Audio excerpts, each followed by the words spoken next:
আসসালামু আলাইকুম। Hello everyone. দেশ বা প্রবাস থেকে যারাই আমাদের আজকের ব্লগটি দেখছেন সবাইকে অনেক অনেক শুভেচ্ছা জানিয়ে আমাদের আজকের ব্লগটি শুরু করছি। আমি ফারহানা ব্লগ বাই সেহেরস মম থেকে। আজকের ব্লগে আপনাদের সাথে আমাদের ফ্ল্যাটের অ্যাপার্টমেন্টের যে নিচতলার গ্রাউন্ড ফ্লোরটা অথবা গ্যারেজ সেটা আপনাদের সাথে শেয়ার করব। এর আগে যতবারই আমার ফ্ল্যাটের কাজ আপনাদেরকে দেখিয়েছি সবসময় হচ্ছে আমার ভেতরের ইন্টারনাল কাজগুলোই দেখিয়েছি। তো ভাবলাম যে আমাদের গ্রাউন্ড ফ্লোরটাও আপনাদের সাথে একটু শেয়ার করি। তো ওই দিন দেখেছিলাম যে নিচের দিকে আমাদের কিছু ডেকোরেশনের কাজ কমপ্লিট হয়েছে, বিশেষ করে টাইলস জাতীয় যে কাজগুলো। তো বাইরে থেকে দেখতে কেমন লাগছে সেটাই আপনাদের সাথে আজকে শেয়ার করব। তারপর এছাড়াও বাকি কিছু জিনিস আমার ফ্ল্যাটটা কমপ্লিট হওয়ার পরে কেমন, ছাদের উপরে কি করা হয়েছে সব কিছুই দেখানোর চেষ্টা করব। তো বাইরের দিকের ওয়ালের এই টাইলসটা সত্যি বলতে আমার কাছে খুব বেশি একটা ভালো লাগেনি। কালার কন্ট্রাস্টটা আর একটু হালকা হলে আমার মনে হয় ভালোই হতো। তবে এটা কমিটি তাদের নিজস্ব সিদ্ধান্তে করেছে, আমাদের অন্যান্য সাধারণ সদস্যদের থেকে কোনো মতামত এই বিষয়ে তারা নেননি বলে আমরা অনেকেই কিন্তু এই বিষয়ে কিছুটা মনক্ষুণ্ণ হয়েছি। যেহেতু আমাদের সবার টাকায় বিল্ডিংটা হচ্ছে, তো সবার পছন্দের কিছু না কিছু গুরুত্ব দেওয়া উচিত ছিল। তো এদিকে পার্কিং টাইলসটাও কিন্তু কমপ্লিট হয়ে গেছে, তবে যেহেতু ওয়াশ করা হয়নি, অন্যান্য আরও কাজ চলছিল, তাই হচ্ছে এখানে একটু মেটে মেটে দেখা যাচ্ছে বা টাইলসের কালারটা তখনও ফুটে ওঠেনি। তবে এটা এখন কিন্তু অনেকটাই ভালো লাগে দেখতে পরিষ্কার করার পরে। তো এখানে যে বাইকগুলো আছে এগুলো হচ্ছে ভবনে যারা এখন আছেন তাদের নিজস্ব। আর আমাদের এখানের গ্যারেজটা কিভাবে ইউজ করা হবে, এখানে কি মালিকানা ভিত্তিতে দিয়ে দেওয়া হবে নাকি ভাড়া হবে, সেটার বিষয়ে এখনও কোনো কমিটি থেকে একেবারেই পারফেক্ট সিদ্ধান্ত আসেনি বা ফাইনাল সিদ্ধান্ত আসেনি। বর্তমানে যেটা করা হচ্ছে যে আমরা বাহির থেকে ভাড়া নিচ্ছি, যেহেতু এখনও সবার সেভাবে পার্সোনাল গাড়ি নেই, কারো কারো বাইক আছে, তারা রাখছে। নিয়ম এভাবে করা হয়েছে যাদের একটা ফ্যামিলি থেকে একের অধিক বাইক আছে সেই ক্ষেত্রে প্রত্যেকটা বাইকের জন্য 500 টাকা করে এক্সট্রা দিতে হবে। আর একটা করে বাইক থাকলে এখন আপাতত দেওয়ার প্রয়োজন নেই। তবে বাহির থেকে যারা রাখতে চাচ্ছেন তাদের ক্ষেত্রে আমরা গ্যারেজ ভাড়া দিব, এবং সেই গ্যারেজ থেকে যে ভাড়াটা আমরা পাবো সেটা হচ্ছে আমাদের বিল্ডিংয়ের মেইনটেনেন্সের খরচে ব্যবহার করা হবে। তো এই আর কি ছিল মোটামুটি এখনকার পর্যন্ত সিদ্ধান্ত। আর আমাদের বিল্ডিংয়ে টোটাল 2টা লিফট রাখা হয়েছে। তো 2টা লাগানো থাকলেও আপাতত আমাদের সব সময় একটা করেই ওপেন থাকে, একটা রেস্টে থাকে। যেহেতু বিল্ডিংয়ে সবাই এখনও ওঠেনি, যদি মানুষের এখানে বসবাস বেড়ে যায় বা প্রয়োজন হয় সেক্ষেত্রে 2টা লিফটই চলমান থাকবে। এখন সকাল থেকে দুপুর পর্যন্ত একটা ওপেন থাকে এবং বিকালের পর থেকে আবার আরেকটা রাত 12টা পর্যন্ত ওপেন থাকে। তো ফ্ল্যাটের ভিতরে ঢুকে গিয়েছি। আগের দিন যেহেতু স্যানিটারি মালামালগুলো সব কিছু লাগানো হয়েছে কিনা দেখে যেতে পারিনি, তো ঢুকেই দেখলাম যে কাজগুলো কীরকম হয়েছে। তো ওই দিন আবার আমাদের একসাথে 2 রকমের মিস্ত্রি কাজ করছিল, যেমন এখানে ইলেকট্রিক মিস্ত্রিও ছিল, তারা ইলেকট্রিক জিনিসগুলো লাগাচ্ছিল, এবং তার সাথে আমাদের যে থাই গ্লাসের যাদের সাথে কন্ট্রাক্ট করা হয়েছে তারাও আসছে থাই গ্লাস লাগানোর জন্য। গ্রিল তো আগে থেকেই যখন আমাদের এই বিল্ডিং কমপ্লিট করা হয় তখনই আমাদের একই সাথে সবাইকে যৌথভাবে করে দেওয়া হয়েছিল। তো আমাদের এখানের সুইচগুলো কিন্তু আমরা রোজ গোল্ড কালারের মধ্যে নিয়েছি, বা গোল্ডেনও বলা যায়। গোল্ডেনটা তো আসলে আরেকটু বেশি চোখে লাগে, কিন্তু আমাদের এটা কিন্তু মূলত রোজ গোল্ড কালার, যেটা খুব বেশি কটকটে টাইপের গোল্ডেন না, আমাদের টাইলসের সাথে ম্যাচ করে এরকমই একটা কালার আমরা দিয়েছি। আর এই সুইচগুলো বললো যে বেশ ভালো, আর হচ্ছে এগুলোর ওয়ারেন্টিও আছে। তো থাইয়ের যারা লোক তারা হচ্ছে ছাদের উপর থেকে থাইগুলো নামাচ্ছিল, আর বাকিরা ভিতর থেকে তারা ফ্রেমে সেট করছিল। আর আমরা কিন্তু মসকিউটো নেটের জন্য এক্সট্রা ফ্রেম দিয়েছি, কারণ ঢাকা শহরে মশার আধিক্য কম বেশি সবসময়ই থাকে। তো যদি কখনো এমন হয় যে অনেক বেশি বেড়ে গেছে, তো গরমের দিনে কিন্তু আটকাও রাখতে খুবই অস্বস্তি ফিল হয়। এজন্য আমরা দিয়েছি, যাতে যদি প্রয়োজন হয় সেই ক্ষেত্রে মসকিউটো নেটটা ব্যবহার করা যাবে, এতে গুমট পরিবেশ হবে না। আর কিছুক্ষণ আগে একটা মিনারের মতো ক্রিস্টাল বল দেখিয়েছি, এটা আমরা নিয়েছি আমাদের যে পর্দার স্ট্যান্ডগুলো সেগুলোর 2টা কর্নারে লাগানোর জন্য। তো আমার কাছে বেশ ভালো লেগেছিল ক্রিস্টালটা, যে এই ভাই দেখাচ্ছিলেন, উনি ওনার বাসায় লাগিয়েছিলেন। তো উনি বললেন যে আপনি নিতে পারেন। তো ভাই আমাকে কিনে এনে দিয়েছে এই পর্দার স্ট্যান্ডগুলো, তার সাথে যে সাইডের মিনারগুলো সেগুলো। তো লাগানোর পরে কেমন লাগছিল ভাই আমাকে আবার ভিডিও করে পাঠিয়েছিল। তো ভিডিওটা অ্যাকচুয়ালি আমি ভাড়ার জন্য যে অ্যাপসে পোস্ট করব বা বিভিন্ন গ্রুপে দিবে, এই জন্যই একটু লম্বাভাবে শর্টস আকারে ভাই আমাকে ভিডিওটা করে পাঠিয়েছিল, কারণ তখন আর আমি যাইনি। এই কারণেই ভিডিওটা আসলে আপনারা লম্বাভাবে দেখতে পাচ্ছেন। জানি দেখতে একটু অসুবিধা হচ্ছে, তারপরও যেহেতু আমার কাছে ভিডিওটা করা ছিল কমপ্লিটের পরে, এই জন্যই আপনাদের সাথে শেয়ার করলাম। আমাদের ফ্ল্যাটে এখানে কি কি আছে একটু বলে দিচ্ছি। আমাদের এখানে টোটাল ড্রয়িং ডাইনিংটা একেবারেই ওপেন রাখা হয়েছে। তার সাথে আমাদের এই যে এই সাইডে একটা হচ্ছে বেসিনের যে এরিয়াটা, সেটার সাথেই আমাদের কমন যে ওয়াশরুমটা সেটা হচ্ছে আছে। আর তার সাথে এই সামনের সাইডটাতে হচ্ছে এখানে কেউ চাইলে ওয়াশিং মেশিন অথবা ডাবল ডোর ফ্রিজ অথবা ডিপ ফ্রিজ রাখার জন্য একটা মোটামুটি বড় স্পেসের মধ্যে জায়গা করা আছে কর্নারের মতো। আর এটা হচ্ছে আমাদের কিচেন। আর আমাদের ড্রয়িং ডাইনিং স্পেসের সাথেই প্রথমেই কিন্তু হাতের বামের দিকে একটা চাইল্ড বেড অথবা গেস্ট বেড পড়ে। আর কিচেন থেকে বের হলেই এখানে আমাদের বরাবর সামনে হচ্ছে কমন টয়লেটটা।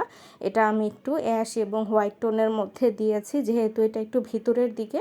তো ভাবলাম যে হোয়াইট দিলে কালারটা হয়তো একটু ব্রাইট লাগবে, এই জন্য আমাদের পুরো ফ্ল্যাটের মধ্যে শুধুমাত্র এই একটা জায়গাতেই আমরা হোয়াইট টাইপের টাইলস ইউজ করেছি।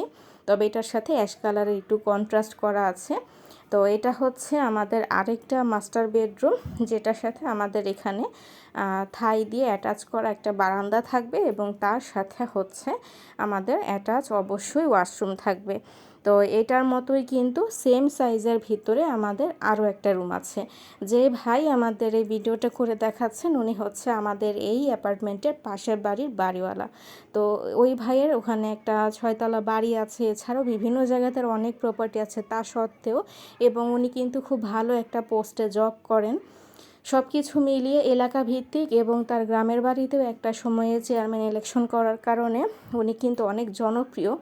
এই সমস্ত কিছু সক্ষমতা থাকা সত্ত্বেও উনি আসলে এতটা সিম্পল একজন মানুষ, মানে সবার সাথে উনি এতটা ভালোভাবে বিহেভ করেন বা মিশেন, মানে কি বলবো। আমি যে এত দূরে থাকি, আমার এই ফ্ল্যাটটা কমপ্লিট করার পর থেকে এবং কমপ্লিট করা পর্যন্ত যা কিছু করতে হয়েছে সব কিছুই কিন্তু এই ভাইয়ের হাত ধরে।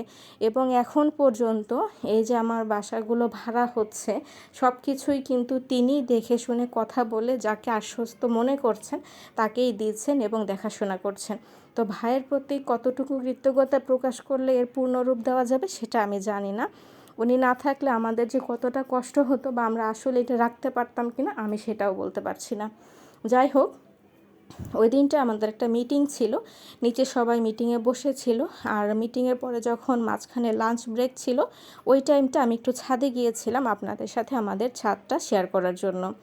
তো ওই যে বলেছিলাম আমাদের বিল্ডিংয়ে কিন্তু প্রত্যেকটা ফ্ল্যাটের মাঝখানে একটু করিডোর বা হচ্ছে ভয়েড রাখা হয়েছে, যাতে করে আলো বাতাস চলাচল করে। এই জন্যই কিন্তু আমাদের ছাদটা পুরোটা একইভাবে প্লেন না, মাঝখান দিয়ে কিন্তু ভয়েডের জন্য এখানে ফাঁকা জায়গা আছে, যেগুলো উপরে আমরা হোয়াইট কালারের যে ট্রান্সপারেন্ট টিনগুলো সেগুলো দিয়েছি, যাতে করে আলোটা ভিতরে প্রবেশ করে এবং বৃষ্টির ঝাপটাটা সরাসরি ভিতরের দিকে চলে না যায়।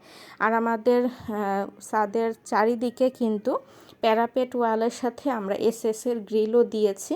এখানে আমাদের কিছু ছোট ছোট লাইটিং করার চিন্তাভাবনা আছে, তবে সেগুলো এখনই না, সাজসজ্জার বিষয়টা আসলে পরে আসবে। আমাদের এখন অনেক কিছু করা বাকি, আমাদের জেনারেটর সিস্টেমটা চালু করা বাকি আছে, আমাদের সিসি ক্যামেরাগুলো অলরেডি নষ্ট হয়ে গেছে, 4 বছর কনস্ট্রাকশন কাজের সময় থেকেই লাগানো ছিল, তো সেগুলো আবার নতুন করে ইনস্টল করতে হবে পুরো বাড়ির জন্য।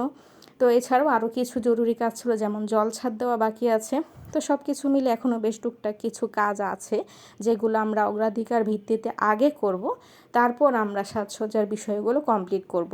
তারপরও মোটামুটি কিন্তু কাজগুলো কমপ্লিট, দেখতে ভালোই লাগছে। এছাড়াও আমাদের ছাদের একটা কর্নারে কিন্তু আমরা এখানে আমাদের নিজস্ব মসজিদ এবং অফিস রুম করা হয়েছে, এবং অফিস রুমের সাথেও আমরা এই জায়গাটাতে যেখানে আমাদের মূল উপরের পানির ট্যাঙ্কিটা করা হয়েছে এবং লিফটের মেশিনগুলো সাবস্টেশনের বরাবর রাখা হয়েছে, সেখানে আমাদের একটা আলাদাভাবে স্টোর রুমের মতো করা হয়েছে, যেটা পরবর্তীতে চাইলে আমরা কোনো কিছু স্টোর করার ক্ষেত্রে অথবা এখানে যদি আমাদের ছাদে কোনো প্রোগ্রাম করা হয় সেই ক্ষেত্রে এখানে আমরা কিন্তু গিফট কালেকশনের জন্য একটা আমরা চেম্বারের মতো করতে পারবো, সেভাবেই রাখা হয়েছে, গিফট কালেকশনের জন্য ব্যবহার করা যাবে। এছাড়াও আমাদের অফিস রুমের সাথে কিন্তু অ্যাটাচ বাথরুমও দেওয়া আছে, এবং সাথে আমরা একটা বড় করে কিচেন করেছি, সেটাও আমি আপনাদেরকে বিস্তারিত দেখাবো যে কেন করা হয়েছে বা কী উদ্দেশ্যে। প্রথমে ঢুকতেই সরাসরি যেটা পড়ে সেটা হচ্ছে অফিস রুম, সেটা একটু পরে দেখাচ্ছি। আর একদম কর্নারের দিকটাতে এটা হচ্ছে আমাদের একটা মসজিদ, যেখানে আমাদের বিল্ডিংয়ের ভিতরে সবাই ইচ্ছা করলে জামাতে এখানে নামাজ পড়তে পারবে, এবং রোজার সময় তারাবির নামাজও এখানে পড়া হবে। তো একটা কর্নারে আমরা একটা শেলফ করেছি, যাতে করে এখানে কোরআন শরীফ থেকে শুরু করে জায়নামাজ বা অন্যান্য যে জিনিসগুলো প্রয়োজন পড়বে সেগুলো স্টোর করে রাখা যায়। এবং তারপর এখান থেকে বের হলে এটা আমরা একটু ওপেন রেখেছি যাতে আলো বাতাসটা পাস করে, এবং তার সাথে সামনে গেলেই একেবারেই কর্নার এখানে রাখা হয়েছে অজুখানার সামনের এই ওয়ালটার টাইলস এখনও কমপ্লিট করা হয়নি। আর তার সাথে ভেতরে এখানে একটা আলাদা করে ওয়াশরুমও রাখা হয়েছে, যাতে করে যারা এখানে নামাজ পড়তে আসবে ওয়াশরুম ইউজ করার পরে সাথে সাথে একেবারে উজু করে দেন হচ্ছে নামাজ পড়তে চলে আসতে পারবে। মানে চাইলে নিচে থেকে বাসায় উজু করে আসার প্রয়োজন পড়বে না, এখানে এসেও উজু করা যাবে। তারপর এখান থেকে করিডোর বরাবর সোজা চলে গেলেই হাতের ডান দিকে পড়বে বিশাল সাইজের আমাদের একটা অফিস রুম। যেহেতু আমাদের কমিটি আছে, তো মাঝে মাঝে আমাদের বিল্ডিংয়ের কাজের বিষয় বা যে কোনো বিষয় মিটিং বসার প্রয়োজনীয়তা তৈরি হয়, তখন যেন সবাই মিলে একটা জায়গায় বসা যায়, সেজন্য এই রুমটা করা হয়েছে। তার সাথে এখানে একটা অ্যাটাচ বাথরুম রাখা হয়েছে, যাতে এখানে উপস্থিতদের মধ্য থেকে প্রয়োজন পড়লে ব্যবহার করা যায়। এছাড়াও আমাদের যখন কোনো মিলাদ অনুষ্ঠান হয় তখন আমরা যেটা করি, যেটা মসজিদ এরিয়া, সেখানে আমাদের পুরুষ মানুষদের জন্য বসার ব্যবস্থা থাকে, আর অফিস রুমটার ফ্লোরে আমরা ফ্লোরিং করে যারা মহিলারা আছি তাদের বসার ব্যবস্থা করা হয়। এতে খুব সহজেই মিলাদে ছেলে এবং মেয়ে বা মহিলা এবং পুরুষ সবাই কিন্তু অবস্থান নিতে পারেন একই সাথে। এবং এই সাইডটাতে আমাদের একটা বড় করে কিচেন রাখা হয়েছে, যেটার মূল উদ্দেশ্য হচ্ছে আমাদের ছাদে যদি কোনো কেউ ব্যক্তিগত প্রোগ্রাম করতে চায় সেই ক্ষেত্রে রান্নাবান্নার ব্যবস্থা যেন এখানে করতে পারে। এখানে চুলা বসানোর ব্যবস্থাও করা আছে, এবং তাক করা আছে যে অনুষ্ঠানের সময় যে জিনিসগুলো রাখার প্রয়োজন পড়বে, প্লেট গ্লাস বা ডেকোরেটরের জিনিসগুলো, সেগুলো সব কিন্তু এখানে রাখা যাবে। সিঙ্কের জন্য জায়গা করা হয়েছে, বা কেউ যদি নিচে রান্না করে উপরে হাঁড়ি নিয়ে আসতে চায় তো নিয়ে এসে এখানে রেখেই কিন্তু এখান থেকে খাবার সার্ভ করা খুবই ইজি হবে, বাইরে সবার সামনে রাখার দরকার পড়বে না, বা বৃষ্টি বা অন্য কোনো কিছুতেও কিন্তু কোনো ইফেক্ট আসবে না। তো আমরা চেষ্টা করেছি আমাদের ব্যবহার উপযোগী করার জন্য, যতটুকু করা যায় ততটুকুই আমাদের সাধ্যের ভিতরে একটু সুন্দর মতো গুছিয়ে করার জন্য।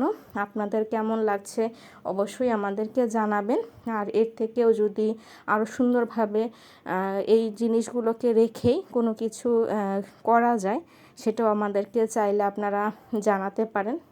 আমরা কমিটিকে বলার চেষ্টা করব, যদি প্রয়োজনে বা সুযোগ হয় তাহলে তারা করবেন ইনশাল্লাহ, এতটুকু আশা রাখি যেটা সবার কাজে আসবে। তো আমাদের এই বিল্ডিংটা যেহেতু 10 তলার উপরের ছাদটা, তো 10 তলার ফ্লোর ছাদের উপরে, তো এই কারণে এখান থেকে অনেক দূর পর্যন্ত খুব সুন্দরভাবে দেখা যায়, এবং আমাদের এই সাইডটায় কিন্তু অনেকটাই খোলা জায়গা আছে, এবং ক্যামেরাতে আসলে ধরা পড়বে না, কিন্তু ওই যে আমি দেখানোর চেষ্টা করছি এখান থেকে কিন্তু একটা নদী দেখা যায়। আমি অ্যাকচুয়ালি জানি না এটা কি বুড়িগঙ্গা নদী কি না, আমার এই নদী সম্পর্কে কখনো কাউকে জিজ্ঞেস করা হয়নি, তবে দেখতে খুবই ভালো লাগে। ছাদে যখন উঠি তখন চোখ পড়ে ওই দিকটাতেই খোলা জায়গার সাথে নদীটা বয়ে যাচ্ছে, খুব স্পষ্টই দেখা যায়।